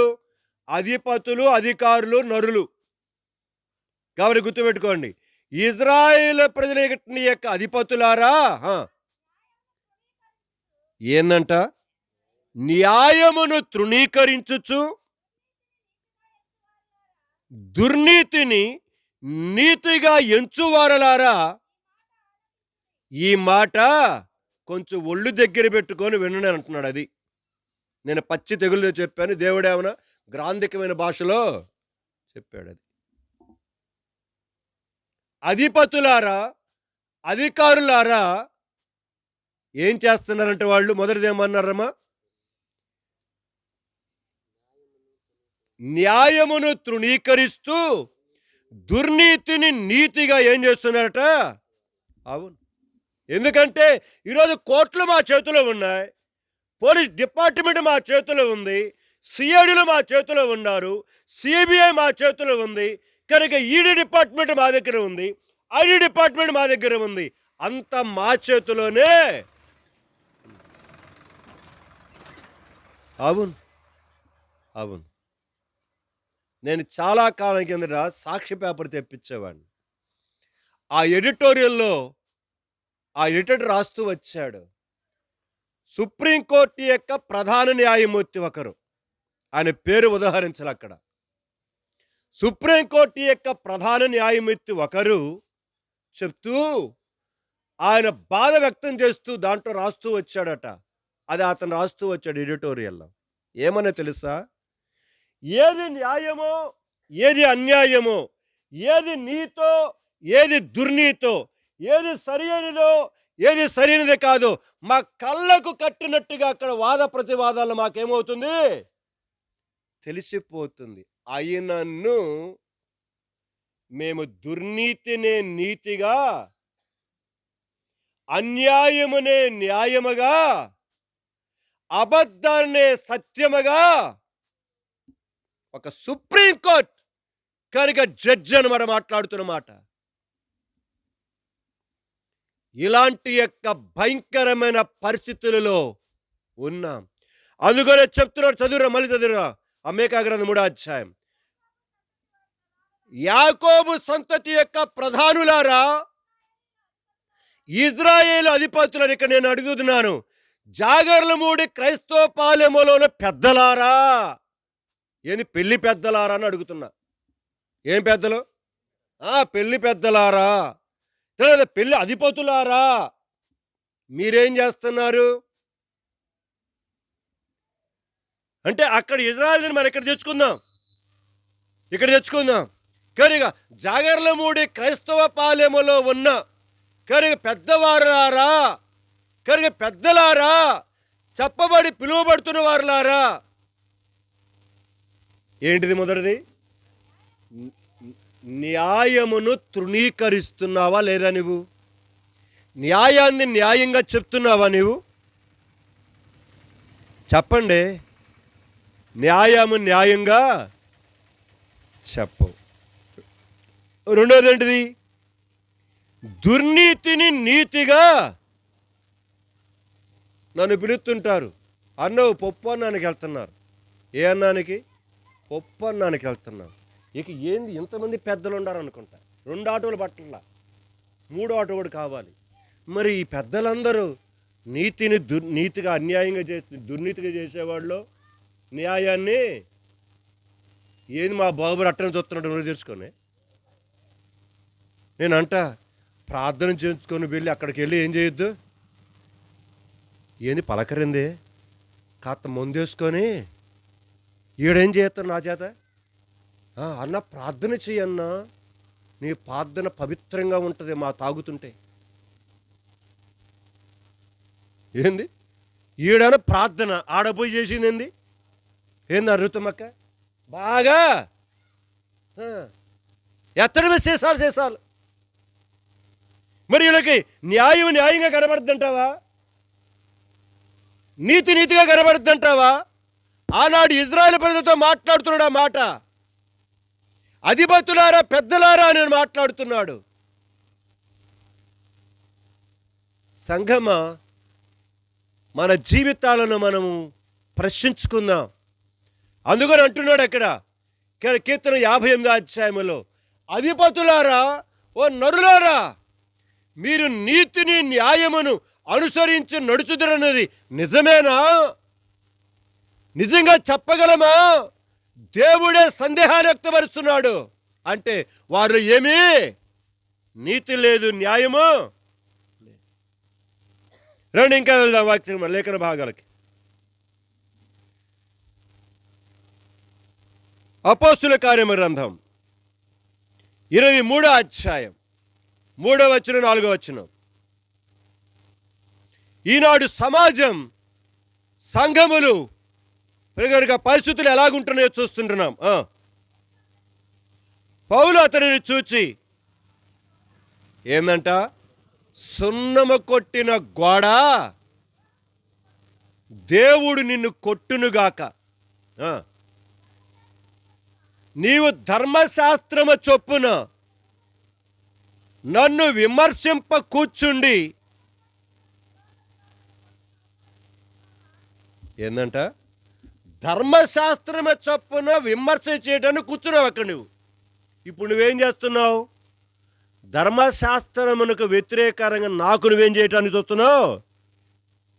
విమర్శించడానికి కూర్చున్నావు. ఇక్కడ ధర్మశాస్త్ర ప్రకారంగా విమర్శించు. సున్నము కొట్టిన గోడ అంటున్నాడు. అవును, ఉన్నది ఉన్నట్టుగా చెప్పకుండా దానికి మసిబూసి మారేడికాయ చేసేవాడు ఎవడు? సున్నం కొట్టిన గోడలే. నీతిని దుర్నీతిగా, దుర్నీతిని నీతిగా, న్యాయమును అన్యాయముగా, అన్యాయమును న్యాయముగా తిప్పి మాట్లాడేవారు వారు ఎవరైనప్పటికీ, సంఘములో దేవుని సేవకుడైనా, గ్రామముల పెద్దలైనా, పెళ్లి పెద్దలైనా, ఇంటిలో వారైనా సున్నం కొట్టిన గోడలే. ప్రియమైన సంఘమా, మన జీవితాలను పరిశీలన చేసుకుందాం. కాదా ఇది పరిస్థితి, ప్రస్తుత పరిస్థితి? ఇంకా వచ్చి చదువుదాం రండి. కీర్తనల గ్రంథం 72వ అధ్యాయం 1 నుంచి చదవండి. కీర్తన 72:1 నుంచి. దేవా, గమనించాలి ఇక్కడి నుంచి. రాజులకు నీ రాజులంటే ఎవరు? అధిపతులు, అధికారులు అన్నమాట. ఆ రాజులకు నీ న్యాయ విధులను, రాజకుమారునికి అంటే రాజు రాజకుమారులు నీతి న్యాయాలు తెలుసుకుంటే దేశమంతా ఏమవుతుంది? బాగుపడద్ది. ఇంటిలో యజమానుడు యజమానురాలు నీతి న్యాయంగా ఉంటే కుటుంబం అంతా బాగుపడద్ది.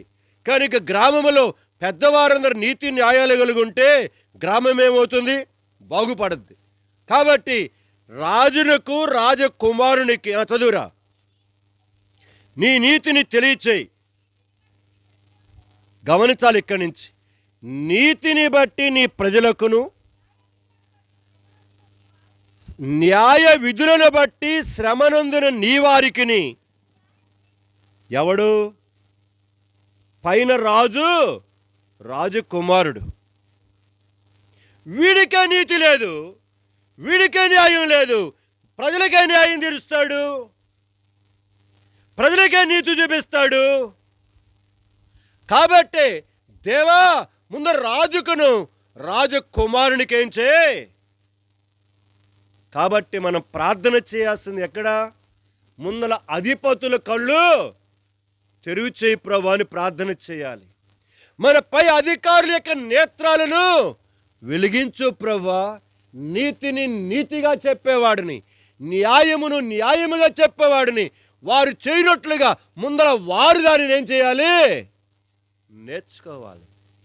చట్టాన్ని వారు నేర్చుకోకుండా చట్టాన్ని వారి చేతిలో తీసుకొని పిచ్చోడికి లేదా కోతికి కొబ్బరికాయ ఇచ్చినట్టుగా ఏమవుతుంది? ఏం చెప్పండి, కోతి కొబ్బరికాయ ఇస్తే ఏమవుద్ది? ఎవడ మీద తీసుకుని కొడుతుంది ఎవడికి తెలియదు. కాబట్టి పిచ్చాడికి న్యాయశాస్త్రం ఇస్తే ఎట్టుంటుంది? అంత దేశం అంతా పిచ్చి పిచ్చిగా ఉంటుంది. కాబట్టి ప్రియమైన జ్ఞాపకం చేసుకుందాం. జీవిత యాత్రలో మీకు చూపించాను చాలాసార్లు. యెహోషాపాతు దాదాపుగా 10 మందిని 12 మందిని ఏర్పాటు చేసి మీరు ప్రజల మధ్యలోకి వెళ్ళి ఏం చేయండి? చదువుదాం, సందర్భం వచ్చింది కాబట్టి వెళ్దాం అక్కడికి. 2వ దినవృత్తాంతాల గ్రంథం. కొన్ని లేఖన భాగాలు చదివితే మంచిది. మందిరంలో చదివాం కానీ ఇక్కడ చదవాల. రండి 18వ అధ్యాయము 17వ అధ్యాయం.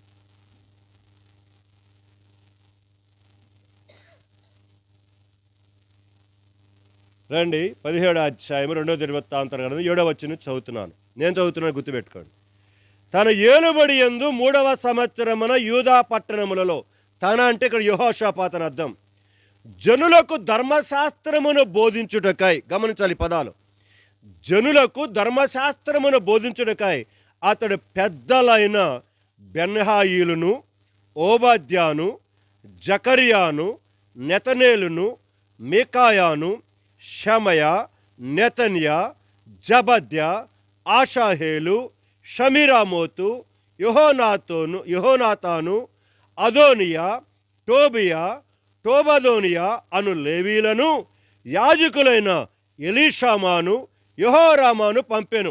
వారు, గమనించాలి ఇక్కడి నుంచి, వారు యెహోవా ధర్మశాస్త్ర గ్రంథమును చేతపుచ్చుకొని యూదా వారి మధ్య ప్రకటన చేయుచు యూదా పట్టణములను సంచరించుచు జనులకు బోధించిరి. యూదా దేశపు చుట్టూ ఉండే దేశముల రాజ్యములన్నిటి మీదకి యెహోవా భయము వచ్చినందున వారు యెహోషాపాతుతో యుద్ధము. గమనించారు ఎంత అద్భుతమైన కార్యం చేశాడు దేవుడు? యెహోషాపాతు తీసుకున్న గొప్ప నిర్ణయం, మీరు పెద్దలు చెప్పుకోవడం కాదు, మేము పెద్దవాళ్ళము, మేము గ్రామ పెద్దలము, మేము పెళ్లి పెద్దలము చెప్పుకోవడం కాదు. మీరేం చేయండి, ధర్మశాస్త్రాన్ని శాతం తీసుకోండి, ధర్మశాస్త్రం మీరు చదవండి. మీరు చదవడమే కాదు, జనుల మధ్యకి వెళ్ళి ఏం చేయండి, ధర్మశాస్త్రాన్ని గురించి చెప్పండి. ఎప్పుడైతే యెహోషాపాతు ఆ నిర్ణయం తీసుకున్నాడో, ఆ లేవీలు, యాజకులు అందరూ ప్రజల మధ్యలోకి వెళ్ళి ధర్మశాస్త్రాన్ని గురించి చెబుతూ ఉంటే దేవుని భయం వచ్చింది. వారి మధ్య కాదు, వారి చుట్టూ ఉన్న దేశాల మీదకు. పలకండి అమ్మలారా, మా బంగారు తల్లులారా, మన గొంతు మింగుడు పడదు. ఎందుకంటే ఎరక్కాయ పడినట్టు ఉంటుందో మన గొంతులో. ఎందుకంటే మన బతుకులని బస్ స్టాండ్ అయిపోతున్నాయి కదా. ప్రియమైన సంఘమా, ఎందుకు వాళ్ళు ఏమైనా చేశారా? కత్తులు ఏమైనా చూపించారా? వాళ్ళు కటారాలను చూపించారా? ఏం చేయాల? కేవలం వారు నేర్చుకొని, ఆ పెద్దవాళ్ళందరూ నేర్చుకొని గ్రామంలోకి వెళ్ళి వీధిలో ప్రకటిస్తూ, ప్రతి ఇంటికి జ్ఞాపకం చేస్తూ, సువార్తలాగా ప్రకటిస్తూ ఉన్నప్పుడు ప్రజలకు ఒక విధమైన భయం కలిగింది. అంతేకాదు, వీరిలో ఉన్న ఈ దేవుని వాక్యము కోరకని ఈ శ్రద్ధను చూసి చుట్టుపట్ల ఉన్న దేశాలకు కూడా ఏమొచ్చింది? వణుకు.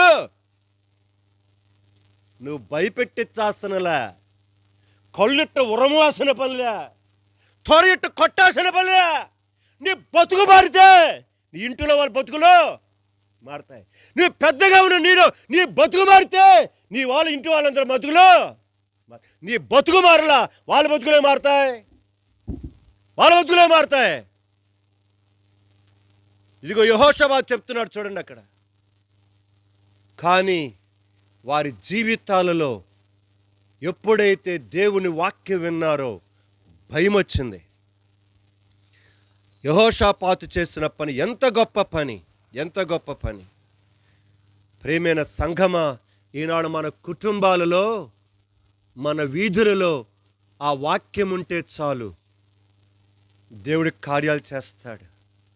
వారం అయిపోయిన తర్వాత మళ్ళీ వారం మళ్ళీ ఫు ఫు ఫు ఫు అని వదిలే, దీన్ని దెయ్యం వదిలిచ్చి ఏం చేస్తావు? అప్పుడు మళ్ళీ సంకటం పెట్టుకొని బయలుదేరుతావు. మళ్ళీ ఎప్పుడు? మళ్ళీ మళ్ళీ మళ్ళీ ఆదివారం ఎక్కడుందిరా? ఒకసారి మందిరంలో బైబిల్ ఎవరు మర్చిపోయినాడు తెలీదు. 2 వారాల నుంచి చూస్తున్నా, బైబిల్ 2 వారాల తర్వాత వచ్చారు. అంటే మన అయ్యగారికి అమ్మగారికి బైబిల్ అంటే ఏమి లేదు. అంటే బైబిల్ మర్చిపోయిన సంగతి కూడా 2 వారాలకు కానీ మనకి అర్థం కాల. వీళ్ళు భక్తులు, మళ్ళీ వీళ్ళు సేవకులకి సలహాలు చెప్తారు. ఇలా తగలబడ్డ సంఘాలు ఏం చేద్దాం? వీళ్ళు భక్తులు.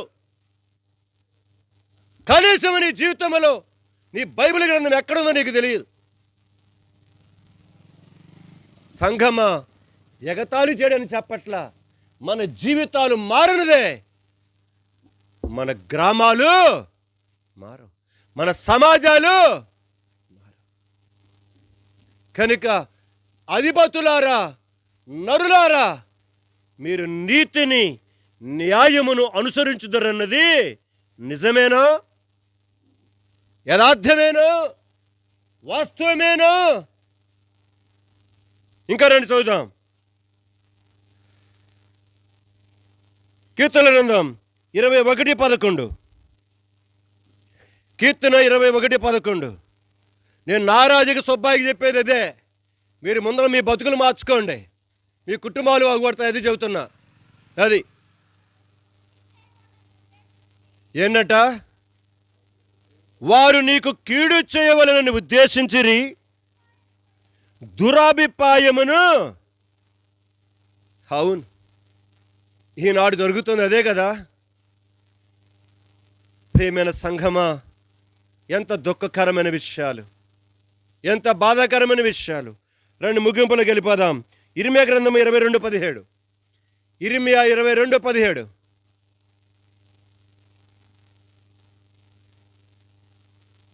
ఇర్మియా 22:17.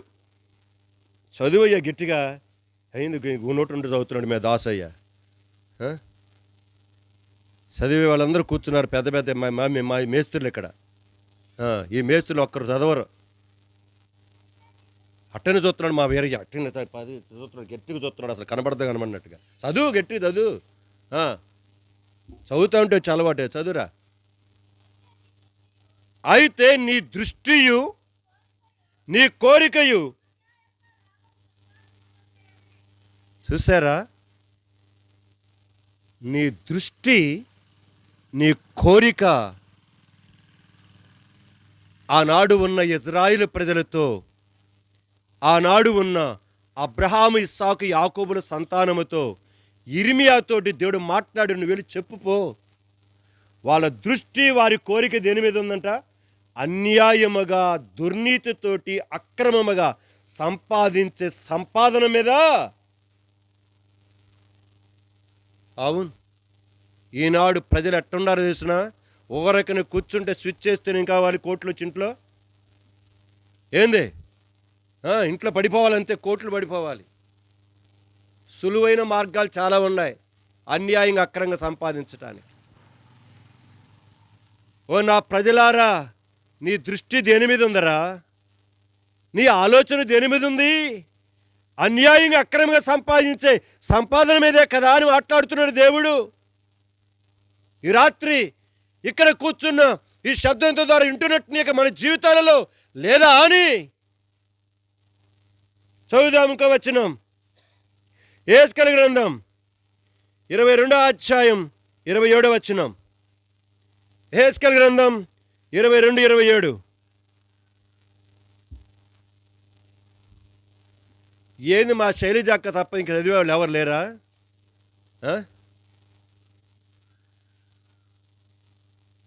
చదువురా, ఎదురు ఏం చేద్దాం, మా సాగుకు వచ్చిందిలే కానివ్వండి. ఏందంట? దేనిలో ఇజ్రాయిల్ ప్రజల మధ్య సంగతి చెబుతున్నాడు. ఎవరికో కాదు, ఇర్మియా, యెహెజ్కేలు వీరందరూ సమకాలికులు.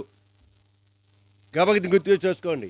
ఇప్పుడు యెహెజ్కేలుని దేవుడు తన ఆత్మని తీసుకొని వెళ్ళి దేవాలయములో లేకపోతే పలానా ప్రదేశంలో, బాడీ ఇక్కడే ఉంటుంది కానీ తన ఆత్మను తీసుకొని వెళ్ళి అక్కడ నింపి, అక్కడ వారితో మాట్లాడు, అక్కడ వారు చేస్తున్న పనులు చూడు అని దేవుడు ఏం చేస్తున్నాడు చెప్తున్నాడు. ఇప్పుడు 22వ అధ్యాయంలో అక్కడ ఉన్న ప్రజలతో మాట్లాడిస్తున్నాడు. చదువురా మళ్ళీ.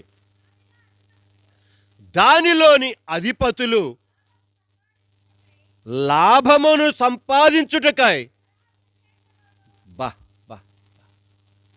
లాభం కొరకు ఏం చేస్తున్నారట? ఎదుటి వ్యక్తిని పీకలం కూడా. ఎంత దుర్మార్గం అండి! ఎవరు వీళ్ళు? దేవుని ప్రజలండి, దేవుని ప్రజలు. అన్యాయంగా సంపాదించడానికి కొరకై, అక్రమంగా సంపాదించడానికి కొరకై పీకల కోసేస్తున్నారంట. చదువురా ఇంకా. పీకల కొయ్యటములోను, ప్రజలను నాశనం చేయటంలోనా? బా బా వేటను చీల్చు తోడేలు లాగున్నారట. ఈనాటి పరిస్థితి ఇదండి. ఈనాటి పరిస్థితి ఇది. ఆనాడే కీర్తనాకారుడు చెప్తూ వచ్చాడు.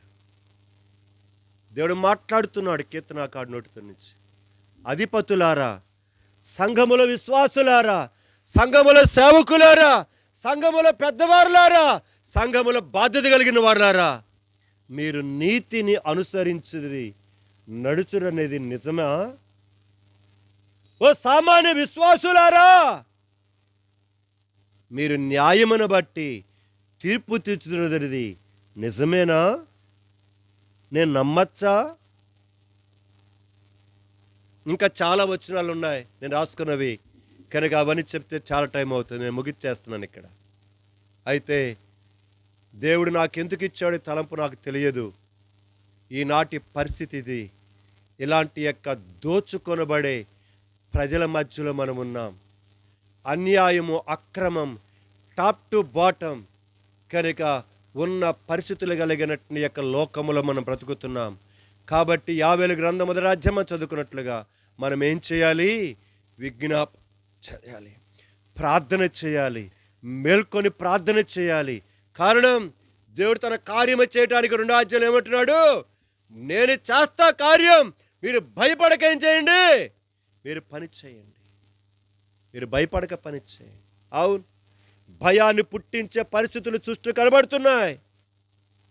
దేవుని సేవకులు మన భారతదేశంలో, దేవుని యొక్క దాసులు మన భారతదేశంలో ఇప్పటికే ఎంతోమంది నేలమట్టమైపోయారు. ఎంతోమంది రక్తమును యేసుక్రీస్తు ప్రభు శిష్యుడైన తోమా మొదలుకొని క్రీస్తు మొదటి శతాబ్దములో దాదాపు 52వ సంవత్సరం ఎప్పుడో వచ్చాడు మన దేశానికి తోమా. ఆ తర్వాత కొన్ని సంవత్సరాలు వాక్యాన్ని ప్రకటించిన తర్వాత చెన్నై మహాపట్నానికి దగ్గరలో ఉన్న సెయింట్ థోమస్ మౌంట్ కనుక మీరు వెళ్ళి చూసి రావచ్చు. ఇప్పటికీ ఉంది అక్కడ. ఆ కొండ మీద అక్కడ లోయలో తను ప్రార్థన చేసుకుంటుంటాడు ఎక్కువగా. ఆ ప్రాంతంలో ఆయన ఉన్నాడని తెలుసుకొని ఆయన వాక్యం చెప్పి అతనిని తరిమి తరిమి తరిమి తరిమి ఈటలు తీసుకొని ఏం చేశారు? పొడిచి పొడిచి చంపేసేసారు. మొట్టమొదటి క్రీస్తు యేసు ప్రభువుకు దేవుడి కొరకై బలైపోయిన వాడు తోమా. ఆయన రక్తము ఏరులై ప్రవహించింది. ఆ తదుపరి ఎన్నో వందల వేల మంది.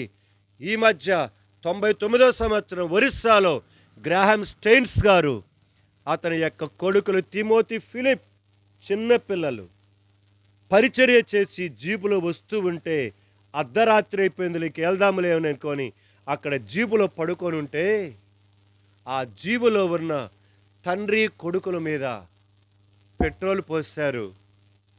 బాకులు తీసుకొని ఏం చేశారు? పొడిచి పొడిచి నిప్పు పెట్టి ఏం చేశారు? తగలబెట్టేసేసారు. ఇద్దరు కూడా మన దేశీయులు కాదు. ఇద్దరు మన దేశీయులు కాదు. కానీ మన దేశము కొరకై వారు ప్రాణార్పణముగా దేవుని కొరకు ఏం చేశారు? ప్రాణాలను పెట్టారు. అదిగో మొన్న కనుక ప్రవీణ్ పగడాల బ్రదర్ బలి అర్పణగా ప్రాణాన్ని పెట్టేసేసాడు. ఇప్పటికే ఎన్నో వేల మంది భారతదేశములో క్రీస్తు ప్రభు కొరకై తమ ప్రాణాలను, రక్తమును ఒలికించేసేసారు. ఇప్పటికి ఎంతోమంది అరెస్ట్ చేయబడి చెరసాలలో బంధించబడి దుఃఖముతో వేదనతో ఉన్నారు. మనకి ఏ నొప్పి కలగట్లేదు కదూ. కారణం ఏంటిది?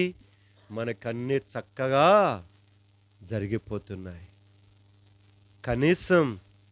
కనీసం ఇంత భయంకరముగా సమాజం ఉన్నదని ఈరోజు జ్ఞాపకం చేస్తూ వచ్చాను వాక్యం యొక్క వెలుగులో. నువ్వు నిజమైన విశ్వాసవైతే, చీము నెత్తురున్న విశ్వాసవైతే దేవుని సన్నిధిలో కూర్చొని కొంత సమయం ఏం చేస్తావు? ప్రార్థన చేస్తావు. కనీసం 5 నిమిషాలు నీ కోసం కాదు, నీ కుటుంబం కోసం కాదు, బలి అర్పణ చేయబడుతున్న అనేకల రక్త తర్పణ కొరకు. ప్రియమైన సంఘమా, అందుకొనే దేవుడు మనలను ఇక్కడేం చేశాడు? ఈనాడు పుట్టించాడు దేవుడు. చివరిగా మరొక మాట చదివేసి నేను ముగిచ్చేస్తాను. నేను చెప్పాలనుకున్న రెండో వచనం. కాబట్టి ఇట్టి పరిస్థితులు కలిగిన స్థితిలో ఈనాడు క్రైస్తవ లోకం వెళుతా ఉన్నది. ప్రియమైన కుటుంబమా, మనం వెళ్తూ ఉన్నాం. మన బిడ్డలు వెళ్తూ ఉన్నారు. మనకు కలిగిన వారు వెళ్తూ ఉన్నారు. అయితే ఒక మాట జ్ఞాపకం చేసుకుని ముగిచ్చేస్తాను. అక్కడే కీర్తన గ్రంథం 55వ అధ్యాయం 22వ వచనం చదవండి, ముగిచ్చేస్తాను. సో ఇలాంటి పరిస్థితులు ఉన్నాయి చుట్టూ. ఎక్కడ నీతి న్యాయములకు నీకు చోటు లేదు, నీకు దొరకదు కూడా, దొరకదు కూడా. కాబట్టి ఇట్టి పరిస్థితులలో మనం చేయాల్సిన పని ఒకటదే. అదే చెప్తున్నాడు కీర్తనకారుడు, నీ భారము యెహోవా మీద మోపుము. చదువురా. ఆయన్నే, ఆ పదాలు గమనించాలి. మరి ఎవరు కాదు, ఈ లోకములో అధిపతులు కాదు. నువ్వు అనుకుంటున్నావే నీకు న్యాయం జరుగుద్దని అక్కడికి పోతే వారు కాదు. ఈ లోకములో ఉన్న ఏ ప్రభుత్వము కాదు. క్రైస్తవుడికి, మరి ముఖ్యంగా నిజ క్రైస్తవుడికి ఈ లోకములో న్యాయము దొరకటం అసాధ్యం. లోకముతో రాజీ పడిపోతే దొరుకుద్ది నీకు, కానీ నిజ క్రైస్తవుడికి మాత్రము దొరకదు, దొరకదు, దొరకదు.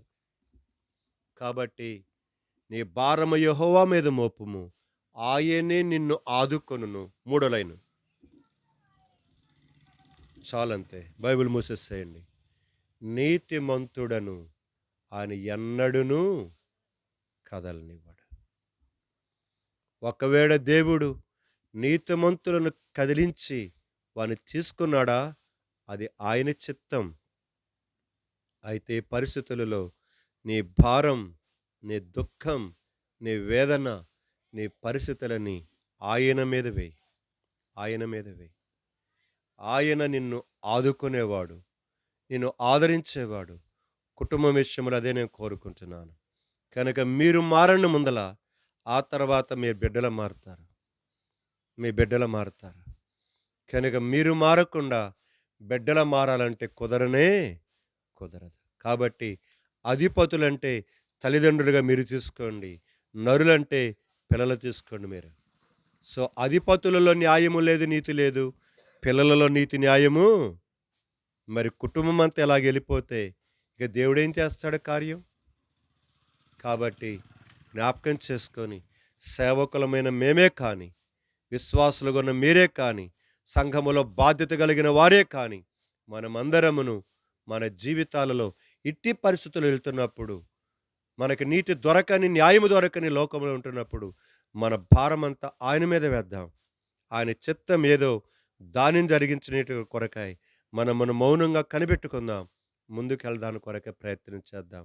అలాగా భవిష్యత్తులో ప్రియమైన కుటుంబం యొక్క ప్రతి భారమును, ప్రతి ఒక్కటి యొక్క పరిస్థితులను ఆయనే ఆదుకొని, ఆదరించి, అలానే చేరివచ్చిన మన జీవితాలలో కూడా అలాంటి స్థితిలో తీసుకొని వచ్చి ఆయన రాకడలో నిత్యమైన రాజ్యములో ప్రవేశించే గుంపులో నిన్ను నన్ను ఉంచునట్లుగా ఆ పరిశుద్ధుడైన దేవుడే నీకు నాకు సహాయము చేయనుగాక. ప్రార్థన చేసుకుందాం.